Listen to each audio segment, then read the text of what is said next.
If she had only been ugly. Welcome. This is Don Irrera. We're live from the Laugh Factory, and Jonathan Kite. We're here with Jonathan today, a fine actor, impressionist, and comedian. And I think in that order. That's probably what my business card says. Do you have a business card? No, you know, I got them made, and then literally the day they were printed, I left 2 of the agents on there. So, like, I had... They were all a waste? They were all a waste. They're all like... Should have sent them to the agents. Yeah, this is what you could have had. You could have had this, you best. This is why... It's the toughest Do you toilet think they paper were I not have. working hard for you, the agents? I do. I think that there was a miscommunication about what I could do and what they thought they could do for me. You know, I think that one of the guys in particular, I think, thinks that he works really hard. I mean, this was years and years and years ago. Yeah. But he was, I think, just bad. He was bad for me. I mean... I think it's funny that sometimes when comedians say, or actors go, my agent's not working for me. I'm thinking, don't you think your agent wants money? No, I think that he was working, but I think the way that he went about it, I tried to sit down and have a conversation with him. He wanted me to get headshots, which everybody knows, like, you know, it's a calling card. And I said, let's get, you know, 1 commercial, maybe 1 theatrical, whatever. He wanted me to get like 20 looks. What are they, 8x10s? Yeah, but 20 looks. Yeah, that's a lot. See, that's like a. My head used to fit in an 8x10, but since I've gained weight, I think I need like a 10x12. It's your ego. It's not the weight. My ego? Yeah. Yeah. That would be great though. If you had a headshot of you pull up and then just maybe the ears, you got like ears on the side. Let me ask you this: would you be able to keep it into perspective if you were as good as me? I'll let you know when I get there. Oh, you think you'll get there? I know it. Go get him, girl. You show me. Thanks, Mom. I said that to a guy in Ireland once because he's real cocky. Yeah. And he's busting my balls about my age. And I says, you know what? No matter what you do, no matter how much you practice, you'll never be as good as me. And he went, you're right. You should have left the stage. I wasn't on stage. It was just in... Always carry a mic with you so you can just drop it. Mr. Mike? And just leave a room. You're on 2 Broke Girls. Yeah. And you're working with Michael Patrick King. Amazing, yeah. And now Michael and I were in an improv group called the Broadway Local. And I want to tell something. I want to out him today on this podcast goes all over. He is not gay. So you want to in him? Whatever you want to call it. Okay. Because the whole gay thing was a move to get ahead in show business. Well, it worked. Michael has 4 children and a house in Glendale. I'm going to tell him. Then tell him. I know about your families. I ain't afraid of him. I bet. He wants to do the show, but he's always directing something. He's working on the 2nd season of The Comeback right now. That guy is, I mean, he's got to be one of the hardest working guys I've ever met. He really is. He always knew how to tell a story. I didn't know that he could reach this level because you have to do it. But we wrote a couple things together, and one of them was Woody Allen in Macbeth, right? Because Woody Allen was playing Macbeth, and Woody Allen, I think it was something light bulb, were playing at Lincoln Center. And we wrote this thing, and it was really funny. It was like, I played Woody Allen, and it was like, all hail Macbeth, all hail Macbeth, great, great. Just what I need, primeval cheerleaders. That's great. Yeah, but he's really talented. And amazing. I love the guy. He's the best, and he really, I owe him a lot, and him and Whitney Cummings, who's... Another hard worker. She came up to me at a pool in Beverly Hills. She recognized me as a stand-up, and she said that she wanted to be a stand-up. This happened to me twice to people who really did well. Sebastian, you know Sebastian? No, I don't think so. Sebastian, I forget his last name. It's like Monicati or some of these, like something from the old television. Yeah. Sounds like a cheese. Yeah, it is a cheese. Monicati? Can I get some more? I feel like there's not enough Monicati on here. You got it.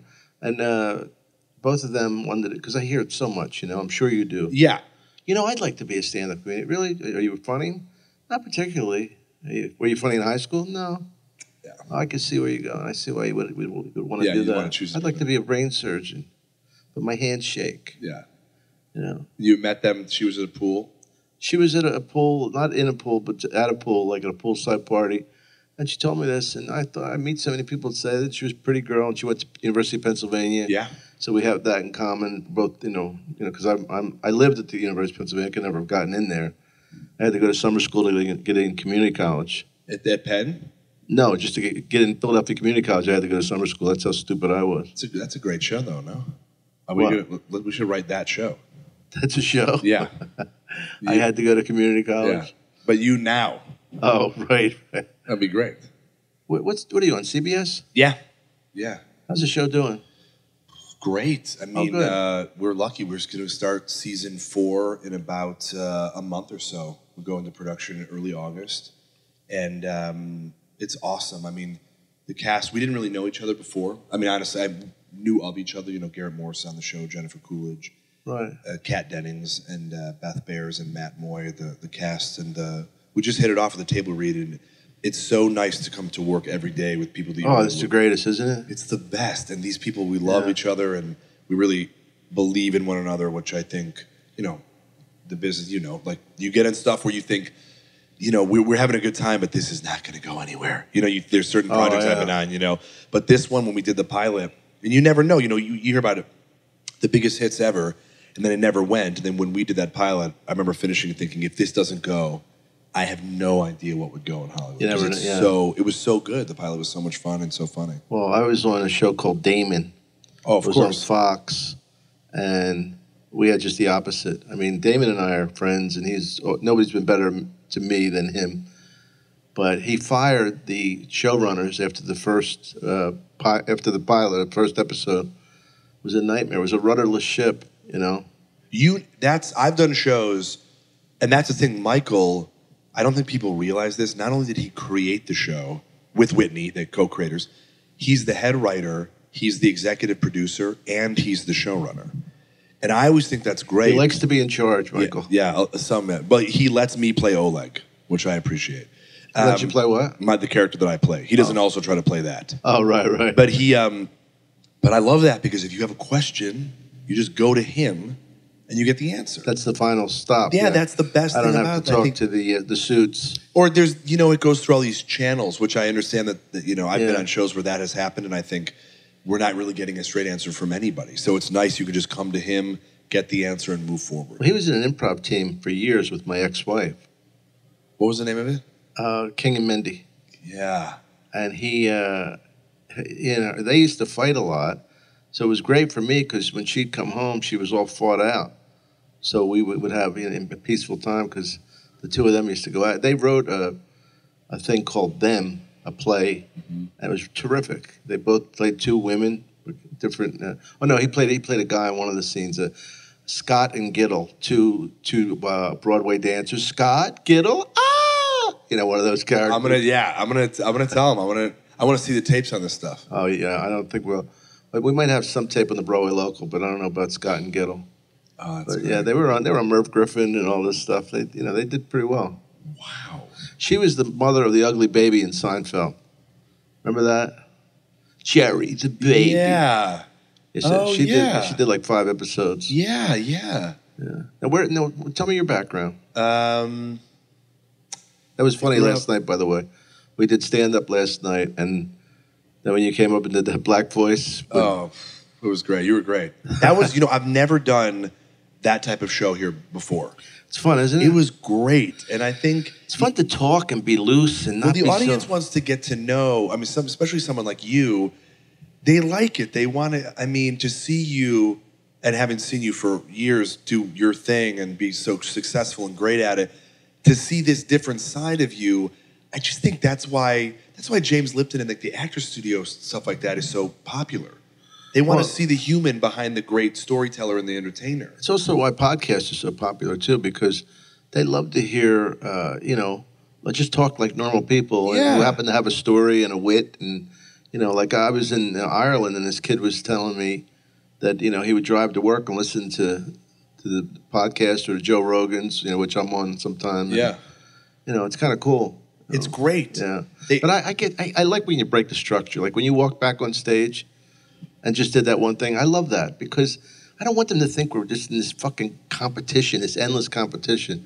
Because when they go, you know who I thought was good, and I said, you know what, don't worry about it. If you enjoyed the show, it's we're a not great out. Community. We don't have our hand raised over our head for the applause meter at the end. You know, I always say that my favorite thing is when I'm on a great show. Yeah. that someone said that, and I think that that's kind of how I judge in terms of my own personal growth. Because like I said, I've only been doing stand-up for like 2 years. Yeah, but you have all that other background. So you were loaded for going in. Well, I did. I learned something we talked about last night in the show. I had learned a bunch of these impressions because I was on a New and Living Color of sorts that Jamie Foxx Yeah, you were had telling produced. me, yeah. And so Tell that to the audience because they don't know. they were auditioning a New and Living Color of sorts, and it went through a ton of different names, and Jamie Foxx was the executive producer. And what happened was they were looking for one white guy because they were racist. And they only wanted one. And so that's what we figured. So I learned a bunch of people, in particular a lot of white people that Jamie had done movies with, because I had this pitch to him where we would just do the sequels of his movies. Even if like they didn't warrant a sequel or like one of the characters was dead, somehow it'd be like a crappy 80s syndrome, you know, where we'd bring these people back. And so I knew they'd probably take the guy who could learn the most impressions. And then we aired. And then it's always a good thing in your hip pocket, that impression thing. Yeah. They love that. It's just it's like a fun parlor trick. It's a kind of... But it makes them see talent. It's right there. Yeah. I mean, yeah, I would agree with that. I think it's a skill that, and to do people they'd never heard before, I think was a weird thing. What was the one you did last night with the Vince baby? Vaughn? Vince Vaughn was great. Oh, yeah. Thanks, man. Yeah, you know Did you see the audience light up when you did that? You know what's funny is, as I'm trying to, but you know, I'm staring at this woman. I always pick a woman in the audience, and I sell her Wasn't a baby. she beautiful? Gorgeous. And I talked to her after the show. Such a sweetheart. I know, 5'11", so pretty. 21 years old. Came out with her friends, visiting, I think she said from Texas. They work, yeah, she's from Texas. They work for Nestle's. Isn't it amazing how a hot chick, we remember every fucking detail? If you said to us, now listen, you're going to meet somebody in the audience, I want you to remember like 10 things about them. I swear. I remember her fucking height, where she went to college, her bra size. What she was wearing. She didn't even tell us the bra size, but we remember but it was bigger than a D. Yeah, come on. And I can't remember anybody else who was here. You were here last night. It was just you. I remember you. I don't and even her. remember me being here. I remember her. Yeah, we'll watch the tape back. It's just all her. Yeah, she was right here. So she had that shy kind of. She had freckles. Gorgeous girl. Oh. You should have watched the show last night, not this one. This is not the show. These are the extras that we left on the cutting room floor. This is the post shit show shit. To flip the channel. Actually, there wasn't. We weren't filmed last night. No, I just mean that. Sometimes they stream it, but they tell everybody. Yeah, it was a good show, and I enjoyed. You know what it was about her up front? She was receptive to what was happening. Oh, she loved it, which was great because sometimes they try to talk over, which is I'll adjust, no big deal. But I think the way that kind of happened was very organic because in the beginning I kind of made the comment to her about that she get a bad phone call about did someone have cancer. Because if you had seen her face in the beginning where she was just kind of like... Oh, really? I think she was just kind of sitting there and maybe it lost in thought, and I happened to catch her eye, so we had a little bit of fun back and forth. And then to end with her and have that like nice moment. Yeah. But I can hear the audience gasp, but I'm so trying to focus on her or the person I'm talking to. But yeah, the Vince Vaughn seems to do okay. I think they realized, oh, this guy's really good. They didn't, because usually I do impressions...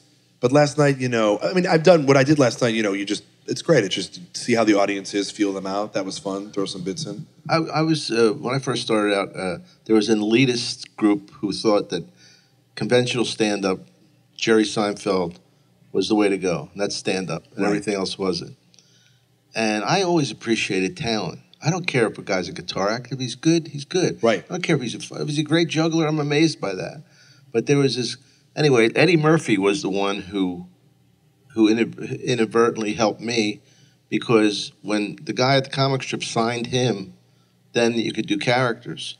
And in those days, I did mostly characters. That's awesome. Because my thing is, it's like, I don't care. As long as somebody's funny and entertaining, what does they have to go, everything they've noticed? No, the audience, they appreciate variety. Yeah. They like it. I think, the shows that I've done...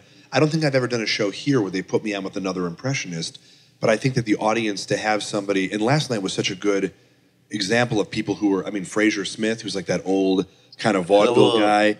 And, Oh yeah, the grandmother and those jokes. He literally does jokes. oh yeah, But everybody likes him. he does Laffy Taffy jokes. Yeah. I mean he's hilarious, and I love Frasier, and he's been very kind to me for the 2 years I've been in this. And then to have it, well, you start the way you are, him the way he is, me the way I am, and then Kerrigan. It's everybody's different, and I think the audience isn't thinking. Did you? Oh, go ahead. Oh, I was just thinking the audience isn't thinking, oh, how come they're not all making observational humor? Right. Yeah. Did you see Joey Diaz last night? Yeah, It's fucking funny, hilarious, isn't he? Finger bang the peanut butter. Oh my god. It's funny. He's great. Just when I think I'm a little gross, I look at Joey and I go, "That is a gross man," but he is funny. So funny. Naturally funny. You know what it is I like about him is I like his truth. Oh yeah. Yeah, I think that's cool. I like, and I think the audience, even if you don't, like some people I think I was in the back and some weren't vibing him. I mean, a lot of people obviously were loving him, but I figure, you know what? Even those people who didn't maybe think what the finger bang thing was funny, it came from a truthful place. Mm-hmm. And you could tell he believed in it, that it wasn't just this act that he was doing. Oh, yeah. And I think everybody in the room really respected him. One of my agents, she's a young girl, my PA agent, and she said she actually gets embarrassed when she sees him, but off stage he's still Uncle Joey to her. Isn't that funny? That's great. Like there's the off stage, soft side, yeah, edible eating, pothead Joe, always in a good mood. Then there's that guy. You see him dig in on stage. Oh my God! Yeah, he's kind of you settled motherfuckers. In. And then when he did I was wondering if because he kept saying finger bang, and then when he like mimed the peanut butter finger bang, I mean that's like he knew just where to take it. I mean that guy's a great pro, so funny. Yeah, intense, and I like that. I thought it's real. I mean that guy's legitimate, and you think. We're all transplants. I'm from the Chicagoland area. You said you're from Philly. Now, did you do improv in Chicago? I did a master class, a Second City master class, and then Was Del Close still alive? When did he die? I don't know. I saw him in 1980. I was going to move to Chicago. Fell in love and stayed in New York. Oh no, of course he had passed because his skull was used as Yorick in Hamlet. Really? Yeah, that's what he requested on his one of his parting wishes. They're coming for us. We got to wrap this up. Take us away. Oh no. He was, but he's still a legend, and his name is still echoed throughout the city every day. I just saw something around Hollywood. It's Del Close Theater. So yeah, isn't it it's at Improv Olympic West, IO West. Oh yeah. With Sharna Halperin and one of his people, they still do it there because IO's it's Improv Olympic in Chicago. Yeah, we had a lot of Chicago improv guys in Kilkenny this year. George went, and it's funny because they were saying George went. They were mixing up his stage name and his real name. They were calling him Norm Went. Hilarious, yeah, right? And we had him and the Murray brothers. Not the Murray brothers. Bill Murray and Joel Murray. I just worked with Brian Doyle. Brian Doyle's a good guy. The best. He just did an episode of Broke Girls. Oh, did he? Yeah, such a Michael fan. must have gotten a kick out of him. Yeah, those guys. He was great. He plays this guy. What did he say? Whiskey Pete was, I think, his name. He likes to pop them. And he played this great drunk who would get really hammered on St. Paddy's Day. It was my favorite episode we've done, I think, so far. And he would just kiss all the women in the area. And he goes, "Where's me kiss?" And he would just plant one on them. And then they would always go, "Ugh, what is that?" And then he would go, "Scotch and fish." And they go, "What?" He goes, "That's what's on me mustache, Scotch and fish." He was so funny. And he came in, he was working on something else, but like a pro, walked in, 1 day rehearsal, knocked it out of the park like the damn pro he is. Yeah, Bill Murray was perhaps my biggest disappointment in meeting somebody whose work I love. I went to college with his sister. Okay. And she's a nun, and she's a great girl, really top-notch, great sense of humor. Doesn't put out, but great girl. No, doesn't put out for sure. But Nancy Murray's her name, and she was directing Arsenic and Old Lace, and I played Dr. Einstein. Yes, oh no. What's shiny? The Melbourne Method. Anyway, I'm not going to compete with you. No. Listen, it's not about that. No competition. We've made that clear. Thank you. You had a great show. Thank you for playing to our cameras. We have cameras all over the place. Yeah, right? yeah. This place is like one of those spy stores. Yeah, people forget because they go, "What are you looking at?" I go, "There's fucking cameras." Yeah, did you hear something? Just because we're naturals. We're naturals. We're natural. But anyway, Bill Murray was in. I was up at Saturday Night Live, and I passed a few auditions, and I actually got hired. But the woman who got fired was the producer, so I went out with them. So it didn't work. But I met Bill. I said, "Bill, I went to college with Nancy." He went, and that's the way it was. Like nothing. Then he goes to Kilkenny, and he's a big star. I think he's great, and he was the only one I've ever heard those people badmouth because he had like an attitude. You don't go to Kilkenny with a Hollywood attitude. That's why you go to Kilkenny because they don't even film anything. They don't do it. They don't want press. Right. They don't want journalists. They don't want anything. No. And so he was my biggest disappointment, especially because I knew his family. I knew his mom. I knew Brian Doyle. I knew Joel. I wonder. That makes me think of who we have disappointed. Did you ever meet anybody that you were let down that you met them? I was trying to think. I think that I. Wait a minute. There was one. Okay, I wasn't in the same vein. I'm from the Chicagoland area. I grew up right outside of Chicago. Born Evanston Hospital.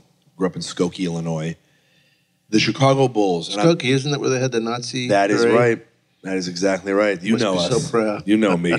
He gets me, guys. Yeah, they did that. Well, they did a movie called Skokie with Brian Dennehy and Danny Kaye, who's one of my idols of all time. And then I always say you Life could always of Walter Mitty. You ever see the movie The Court Jester? Yeah. Legend. Him and Angela Lansbury. I mean, was Angela? Is that it? She was the princess. I mean, talk about talent. Yeah. For days. So. I always say you could tell how old somebody was when you said Skokie because if they said it, if they were young, they always said Barbershop Quartet, Skokie, Illinois, from Usual Suspects. Oh. And if they said the Nazis, they were a Nazi. And when I met, what did they have, a Nazi parade? They did. The Nazis marched down Skokie. Fucking Nazis! They hit the balls on them. What do they say? What was the line from Blues Brothers? They always go, there was the Chicago Nazis. I can't remember what it is. I hate those guys. But anyway. I'm a huge basketball fan. Me too. And I met this year at the Kentucky Derby. I got college or pro or both? Both. And in high school, when I was in high school, Kevin Garnett was playing at Farragut, and so we had so many guys. He shouldn't be allowed to play against high school kids. He was that big in high school, 6'11", I believe. And same with he came out with that at high school. He didn't go to college. No, exactly. He and same when I took a year off between university and.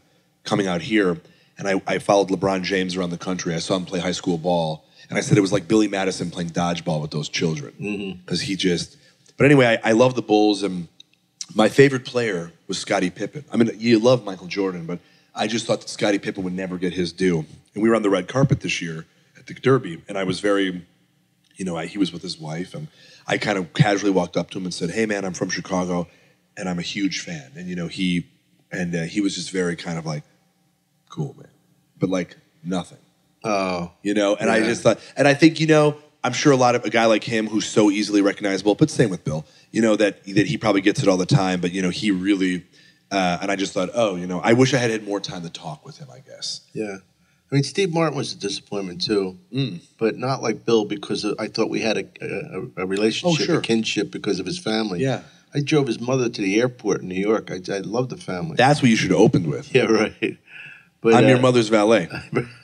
But I was doing a thing for Comedy Central, an interview show for their Comedy Awards, and everybody was great. And Jerry Lewis and Gary Shanley, everybody took time and were funny. And, it's a Comedy Awards. And I say hi to Steve Martin.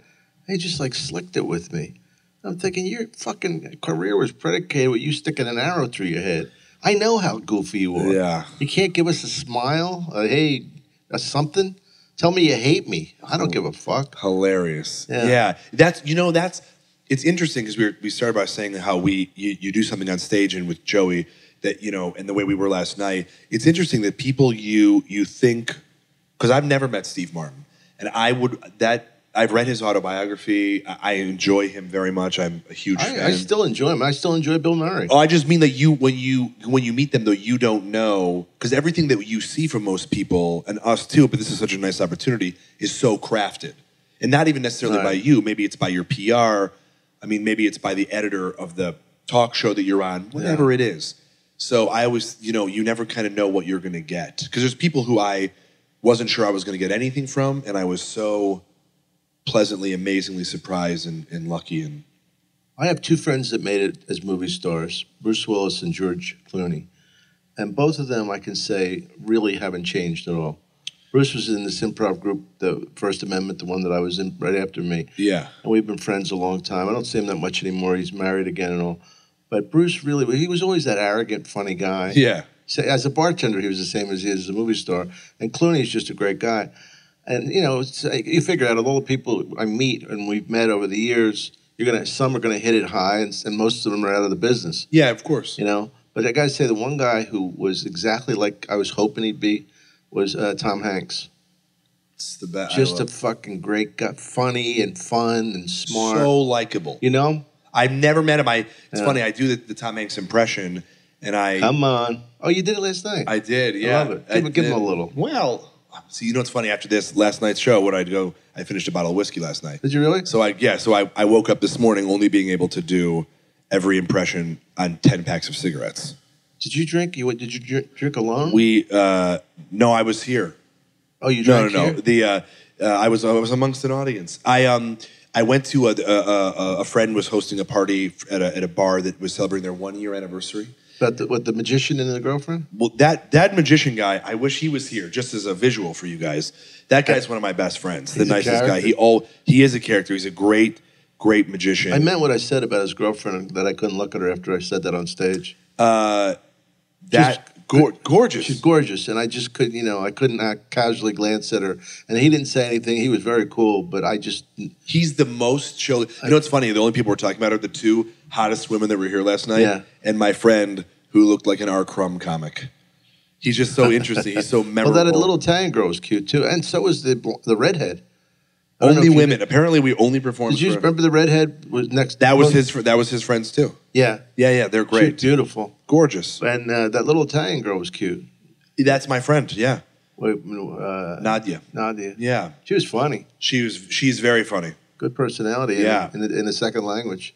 Absolutely. Yeah. She. It's funny that Italy, they got knocked out World Cup, and I went to to watch a soccer match with her, and that girl. I could see how people murder other people at those games, how hooligans murder hooligans. Right. Because we were in like a bar in Silver Lake with a bunch of Italians, and she was playing like her family's lives were on the line. Like as if she was playing from the bar. And she kept holding this knife. Oh my God. And we all thought, and then we were sitting next to these British men who Italy was playing England at the time. And I think that for a second, I thought they were like, is this woman unstable? Like people stopped giving her wine. Right. But she was pretty wild last night. She was great. She has a great personality. She's such a sweetheart. She creates this. She can't talk without moving her hands and her body. And she's very engaging, isn't she? Yeah, very beautiful too. Beautiful. Very charming. She's a new friend. I've only known her for a little while, but I love hanging out with her. You give her the old... punching her in the... Yeah, punching her in the bladder. Yeah. Well, when she can't go. When she has a UTI. I find it very... I don't know. I have a problem with women, but I love to hit them below the belt. Not in the actual twat. No.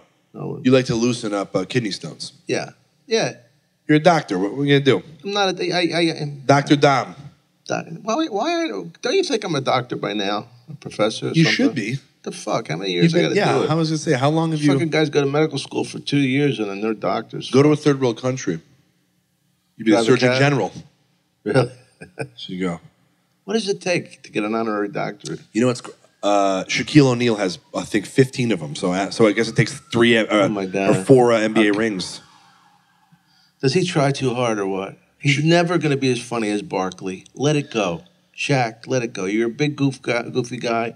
You're likable enough, but he tries so hard. He does try hard. So, I mean, that's why I like it with just Kenny.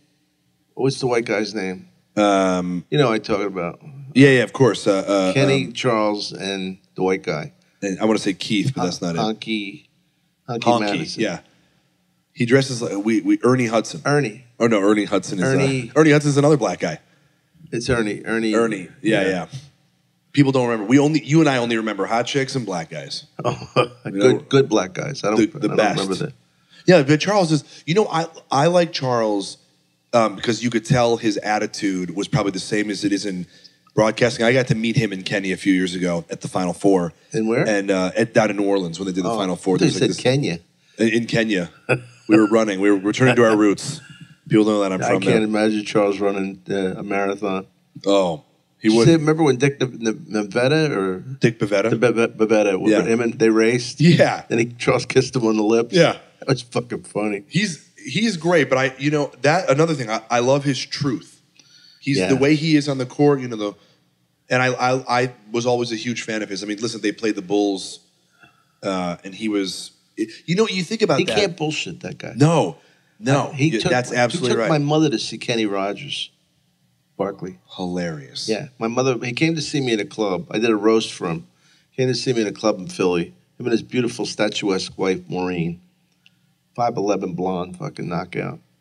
And my mother and Charles got talking, and somehow Kenny Rogers came up. And he loves the chicken. He plays golf with Kenny. And we all went to see Kenny Rogers the next night. How funny is that? That's great. Me and Barkley in the front, and my mother, just about her eyes, just about over the window. My 5-foot-tall mother and Maureen. She should have got on his shoulders. He actually put his arms around her so that nobody would knock her over because so many people storm him. He is huge. I mean, thick. That's what I mean. He's tall, but he's not tall for a basketball. Right. Not for a guy who led the league in rebounding. No, that's amazing. No, he's a legend, and I respect him because he had to be smarter, and his athleticism came through. Yeah, and what an exceptional. He was a beast. I mean, such an anomaly. He was a great player. I mean, see, the thing is, I forgot to tell you, this doesn't come out for about 4 weeks. Yeah, so we'll know everything. By the time this comes out, we'll know what LeBron decided to do and all this bullshit. I mean, I'm a season ticket holder to the Clippers, so if he doesn't go to the Bulls, I'd like to see him come to the Clippers. I think that if he goes to, like I said, this is already going to be. Yeah. I think if he you can turn this part off. If he goes to another team besides the Cavs, I would have to say that I think he's a punk. What I mean, because and Sully McCullough is a friend of mine, and he's a friend of Sully's. But I mean, a punk as a person, I like the guy, but just that kind of like, when you're playing playground basketball, and you split the sides evenly to make it a good game. Yeah, of course. Well, apparently he doesn't want that, especially if he goes. Well, the Celtics did it. The Celtics with Kevin Garnett and Ray Allen and Paul Pierce. Paul Pierce. Well, that was the big thing. They said he wanted to go to a team because it really does take 3 people to win a championship. I mean, back in the day, maybe that was true, but a lot of times I think it took. Well, the Spurs fucking nailed them, didn't they? Oh. Was that unbelievable? Was that a fucking clinic in basketball? Clinic. That one game that was close that he won, and then every other game I think was an average by 15 points. Yeah, and the Spurs could have won that game. They missed 4 foul shots. They were, I got to give it up to them for only what they have been able to do to consistently win championships for almost 20 years, which the back-to-back stuff is great because you have people under similar contracts. You have people who are at similar places in their lives that are kind of playing together. But to have them win the odd years or every 2-3 years, and the records that they had set. Well, those 3 players and to put around and finish your thought. I was just meaning that's so impressive, and I think we look at like who are the 3-peats, who are the back-to-backs, who made because he made the finals 4 years in a row, which hasn't happened since the Celtics did in the '80s. Right. But it's amazing that Duncan and those guys have been able to consistently be top of the West, which has always been for the most part. I mean, for a long time, the better. It used to be the East when I was a kid, but now when in 1980, those years 80 to 87, it was the East. It was the Sixers, the Celtics, and the Lakers. Yeah, Milwaukee was so good, but they couldn't crack into that lineup. And then the Pistons. Then the Pistons came along. Yeah. At the end, But they kind of dominated. There's a lot of great Eastern, teams in the '80s. Well, yeah. Well, think about it because the Bulls and the Pistons continued the Eastern and then the '90s, and then you had those 2 odd years with the the Rockets and then more Bulls. 2 years the Rockets, but Jordan wasn't in the league for 2 years. He was in the second year. But he wasn't. No, but he wasn't there. He wasn't the player yet. No. Imagine, yeah. But I mean, it's to have continued that much success. They drafted Tim Duncan, and he's still there. And he's working for $10 million, which is hilarious when you think he's sacrificed so much, and he's still making $10 million. But you know what's crazy? I mean, here's the thing. At some point, the money doesn't matter. Because if you told... It matters to Carmelo Anthony, apparently. Apparently, yes. That's right. But you know what? It's funny how many championships does Carmelo... Happened. Yeah. But nothing. Whereas, like, you look at Tim Duncan, how much is a championship worth? The salary cut? He knows. Tim Duncan is rich beyond anybody's wildest dreams. Yeah. He won 5 championships now. He knows. A guy like that who has been both places, he's been rich and he's been a winner, he doesn't, he wants to keep winning rings. And it's so interesting, the fearlessness of Tony Parker and Ginobili. They are afraid of nothing. You knock them down, you hit them in the face, they just get up. I saw Parker get pissed when one of the guards from Miami hit him an elbow in the side. But he doesn't lose his cool very often. No. And that they have, it's amazing that they've been able to balance getting older, the composure, but being able to compete with a lot of these younger guys. Yeah. They got great passing. Because you got to think like Tony Parker, for a point guard at his age, is so fast. Yeah. He's been good since he was 18. That first team, Avery Johnson. Yeah, he had that fucking voice. Can you do his voice? No, it's so high. It's so high. And that smile. Yeah. He was like the Cheshire Cat. I don't think I could take him seriously in a timeout. No. That voice, I'd have to laugh. Was he a preacher? I don't know. He's got that vibe to him. He does have that vibe. Popovich is so grouchy, he makes me laugh. And he said... you can never tell if they're winning. No. Even at the ceremony, or at the when they handed them the trophy, you looked over at him and I go, did they just lose this game? He smiled a couple times. Yeah. But reluctantly. Yeah. But they love him, though. He had to fart. That's why he's Well, he was smart, though. He was smart, like, with resting his players. And see the amount of minutes they played compared to the other teams? Oh, yeah. Well, especially LeBron, who's in there. He's a beast, ain't he? What a fucking...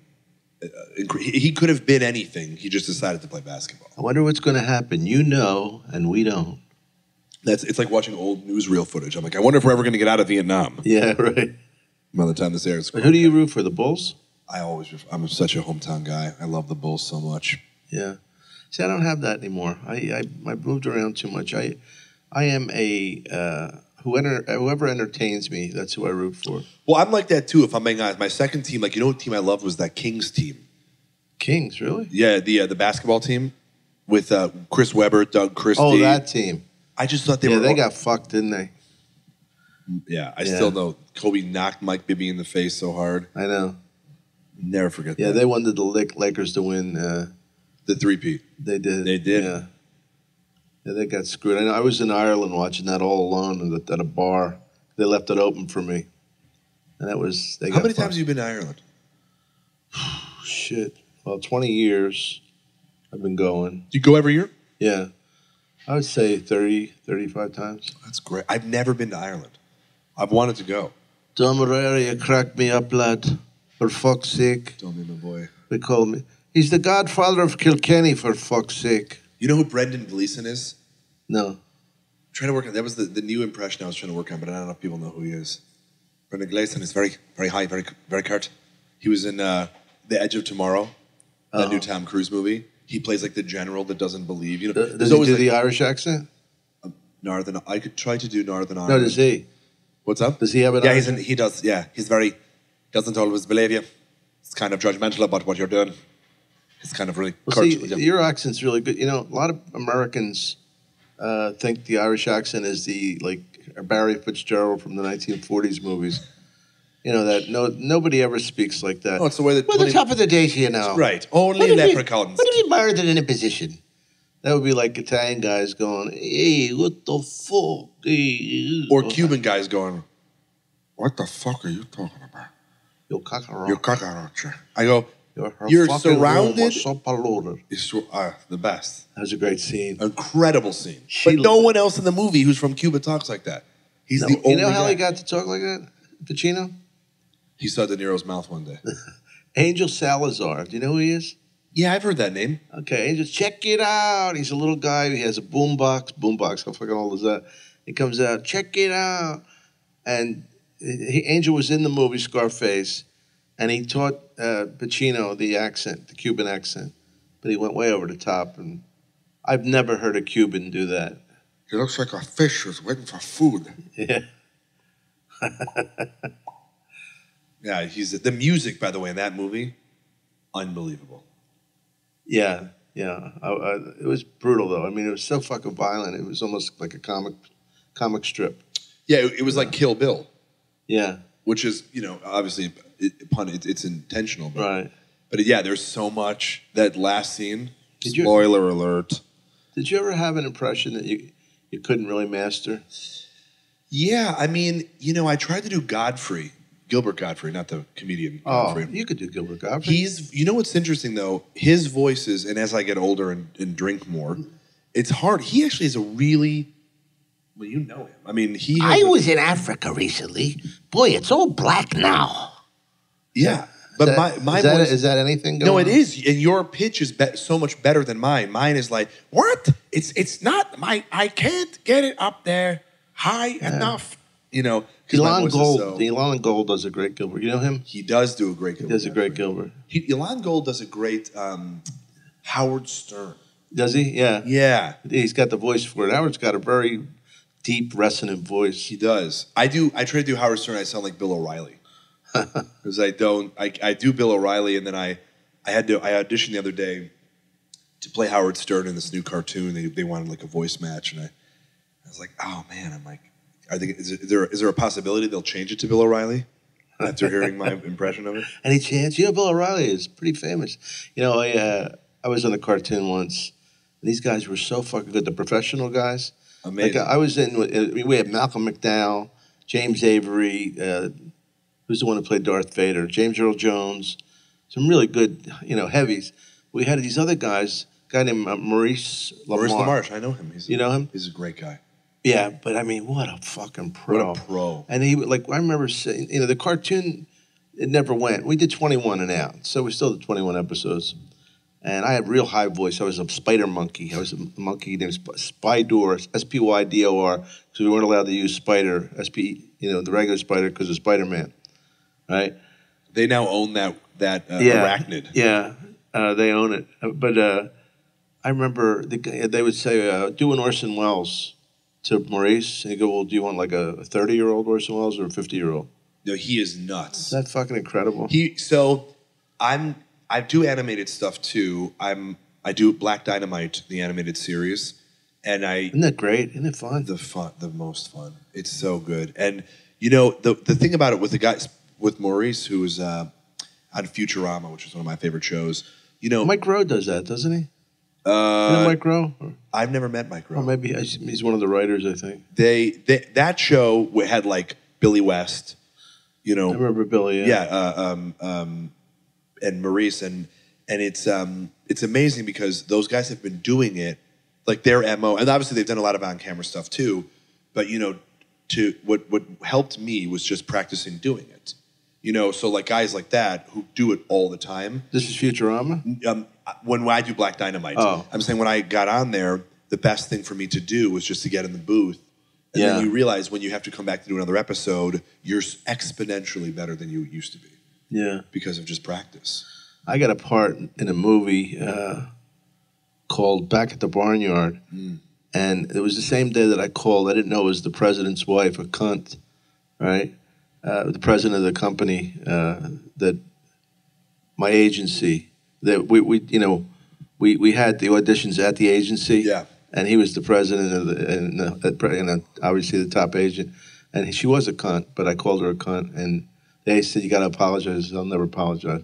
But I ended up getting the movie anyway. And you know what I did? I was in such a bad mood. I just did myself. I go, fuck this. I ain't doing no fucking cartoon voice. And I do myself, and everybody else is going, I don't know. Maybe you should do that. And like doing all these cartoon voices. And I was just normal. And it came out funny because all of a sudden there's just regular. I was a dog called Duke the dog, and just hey, how you doing, guys? What's going on? Yeah, nothing. No, it's great though. Yeah. The contrast. Yeah, yeah. That kind of deadpan stuff is fantastic. I had one that called Hey Arnold. Yeah, of it course. Killed my voice. I was like, I would hate it when we did like two episodes in a row. It's tough. Well, I do. I was doing my buddy who was in town who actually came to the show last night. I had a great time. He does a great. Excuse me. He does a great Godfather Part 2, the Rosado brother, or he does that guy Frank Pantangeli from and it rips. His wife was in the car, and after he was doing it, she's like, "Doesn't it hurt your voice?" And there are impressions out there or voices that you and I do that eventually will, Well, this came from a lounge comedian, and they cast it on the spot because of the lounge comedian. The lounge comedian was named Fritzy Anderson. And he'd go, what do you call a dog with no legs? Nothing, no matter what you call him, he ain't coming. And it's so grovelly that I'd be fucking dying after that. Yes. I didn't want too many lines. No, when I do Nick Nolte, it's like that. What's your Nick Nolte? He's got such a gruff voice. Yeah, yeah. And then when he's got it, and he screams, and then it's like, it's so hard on your throat that to do that over and over. So it's funny, like on stand-up, or like if I've had a drink, like I can do Tom Cruise, but if I have had a drink, it's too hard for me because my voice is so low to begin with. How's Tom Cruise go? I can't do it because I drank last night. Oh, so are you hungover?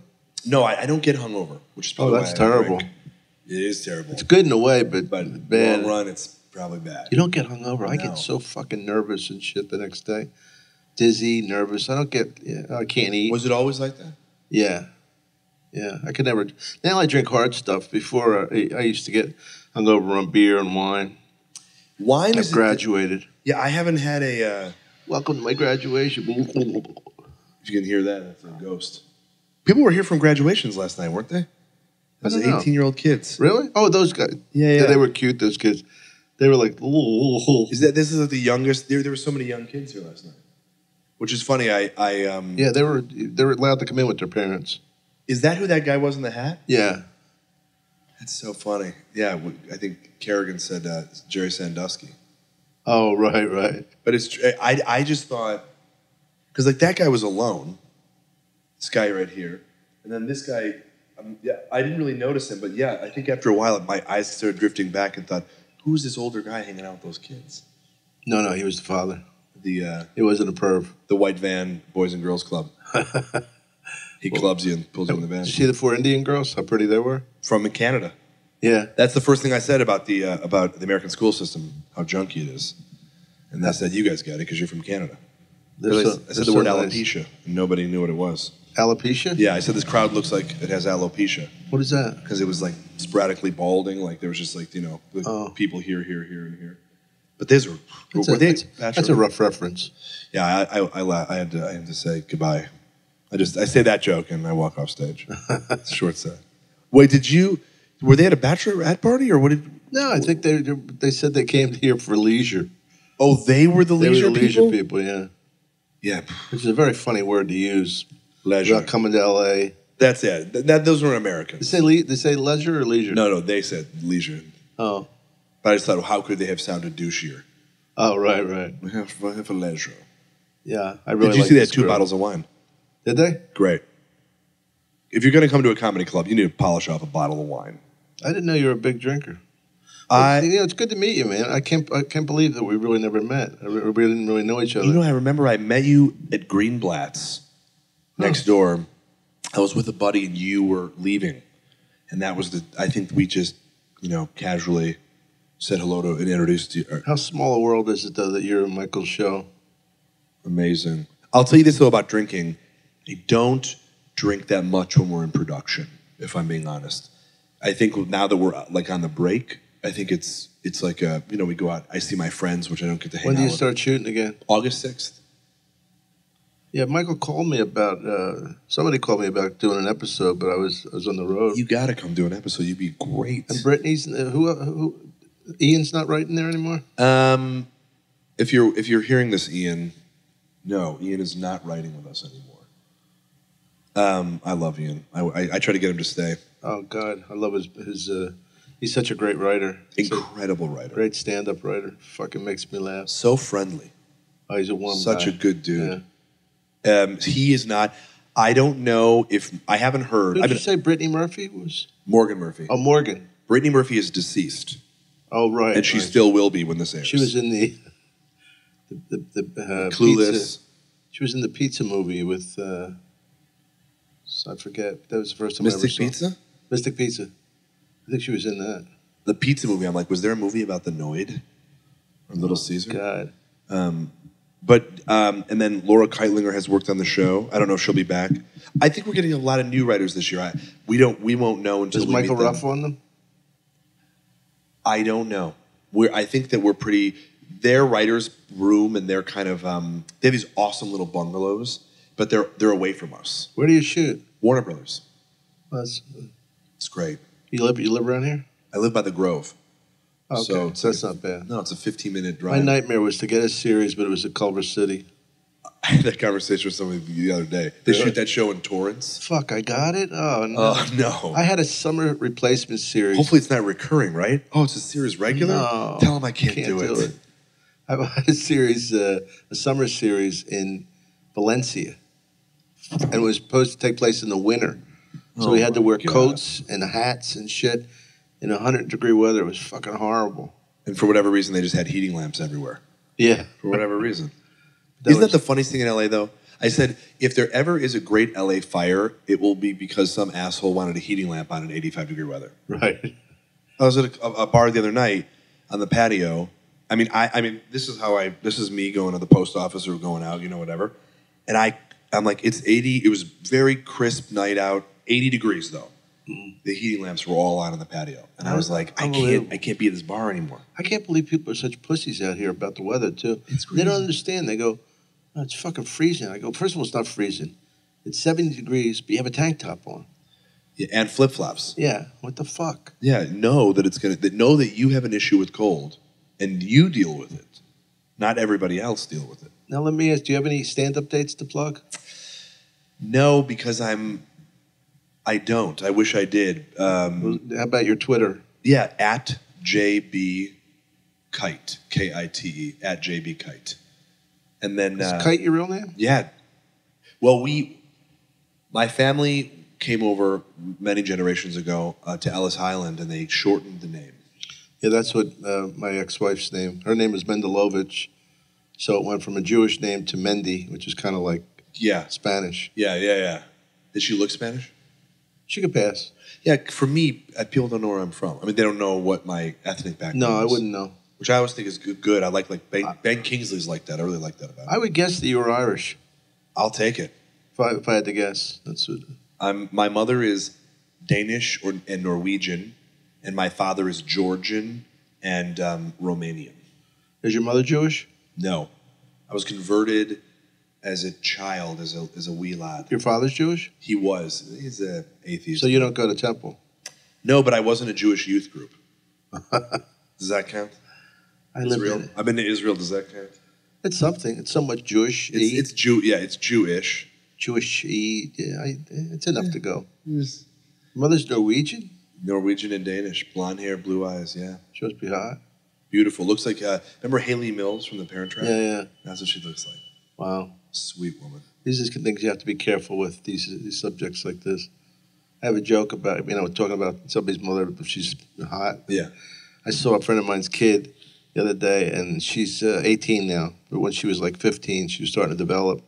And we're playing ping pong, and I just glance, and he goes, I know, right? Without even saying anything, I go, oh, she's beautiful, I mean, I know the kid, she was a little kid. Of course, I would protect her, anything, but I can't help it. She's beautiful. She's built like a woman now. And we were laughing about, you can't say, like, your daughter's smoking. Excuse me. Excuse me. Bless you. You can't say your daughter's smoking. You got to say guarded shit like, wow, Fee's really gotten very athletic looking. Yeah. You know what I mean? You can't just... You can't, right. Yeah. She looks like she do a number on a pole. I mean, pole vault. She looks like she can pole vault. How old is she now? 18. And a great kid. And not a perv. No. He's not. That's what. But you can't help it. You see what you see. What's the craziest thing is that men and women are developing, I think, because of all the crap that's in the food, so much faster. Like when I'm 6'2". When I was in college, I was one of the tall guys in the room. Yeah. I went to like this college thing the other day at the Final Four. I was at the Final Four. I was like the low end average of the height of those guys. Well, I used to be average height, 5'8". Yes. That was average, 5'8", 5'9". In the 1700s? 1700s. Yeah. When we originally signed the Declaration of Independence, and I'm telling you, John Hancock, fucking funny.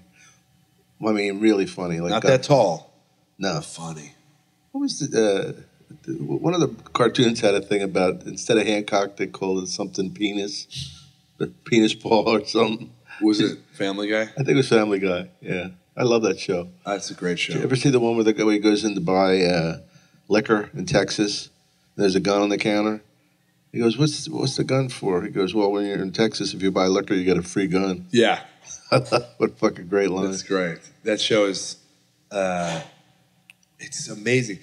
You know what? That's a great show. Example of it was on the air and then it went away, and the fans were like, "Let's bring the show back." Is that what happened? And they brought it back. Is that Seth? Seth MacFarlane. He's brilliant. He does the voice of the. He does a lot of them. He does the dog, the baby, the dad. Oh, the dad's the lead. Peter, yeah, he's great. I mean, yeah. That's another one of those guys. You know, it's like the guys who do The Simpsons. You know, like Maurice. Those. I mean, that is just real talent to go in there and manipulate your voice and have those those conversations, because him and Brian the dog are having these back and forth. It reminds me of Mel Brooks too, in the sense he loves music. I saw the Family Guy band orchestra play at this jazz place. They're fucking great. It's all live music. They're all old. And they're like those xylophones, and not just French horns, but British horns. I mean, just incredible orchestra. Bad teeth, bad British horns. What? Why is that? I don't know. Don't they know? Don't you know when you have big gaps in your teeth? No. Every tooth is its own entity. There's no like smile. It's like an individual. That's how they do their census. Eleanor's. No, I'm not. I can't say this one here. Never mind. Hilarious. Cut. I'm going to be in Atlantic City August 2nd when this comes out. I've never been to Atlantic City. I'm going to be at the Improv in